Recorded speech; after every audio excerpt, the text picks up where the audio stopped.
চারটা কোর ফিচারের উপর দাঁড়িয়ে আছে হলোগ্রাফিক ডিসপ্লে। প্রথমত ট্রু 3D রিপ্রেজেন্টেশন, কোনো গ্লাস, হেডসেট বা স্পেশাল ফিল্টার ছাড়াই অবজেক্টকে 3D দেখায়। তারপর প্যারালাক্স ইফেক্ট, আপনি ভিউ পয়েন্ট চেঞ্জ করলে অবজেক্টও সেভাবে দেখায়। তারপর ডেপথ কিউস, অবজেক্টের ডিটেল, লেয়ার এবং ডিস্টেন্স সবই রিয়েলিস্টিক লাগে। এরপর ইমার্সিভ এক্সপিরিয়েন্স, ইউজার কাছে মনে হয় যেন অবজেক্টটা বাস্তবেই তার সামনে ভাসছে। এখন এই হলোগ্রাফি আসলে কিভাবে কাজ করে? প্রথমত জানতে হবে ট্রেডিশনাল ইমেজিং ভার্সেস হলোগ্রাফির একটা বেসিক ডিফারেন্স। ট্রেডিশনাল ক্যামেরা বা ডিসপ্লে কিন্তু কেবলমাত্র ইন্টেন্সিটি ক্যাপচার করে, আর হলোগ্রাফি এখানে ইন্টেন্সিটি প্লাস ফেস দুটোই রেকর্ড করে। আচ্ছা, ফেস বলতে এখানে বোঝাচ্ছে আসলে আলোর ওয়েভ কতটা শিফটেড হয়ে আসছে।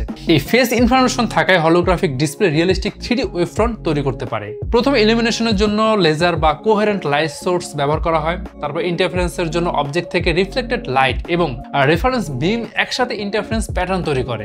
রেকর্ডিং মিডিয়ামে এই ইন্টারফারেন্স প্যাটার্ন একটা হলোগ্রাম রেকর্ড করে, তারপর একটা রিকনস্ট্রাকশন হয়। মানে যখন আবার একই ধরনের লাইট ওই হলোগ্রামে ফেলা হয়, তখন সেই প্যাটার্ন রিকনস্ট্রাকশন হয়ে 3D অবজেক্টে ভেসে ওঠে, যেটা আমরা দেখতে পাই। তো ডিসপ্লে টেকনোলজিতে এই প্রিন্সিপালটা ডিজিটাল হলোগ্রাফি আকারে ব্যবহার করা হয়।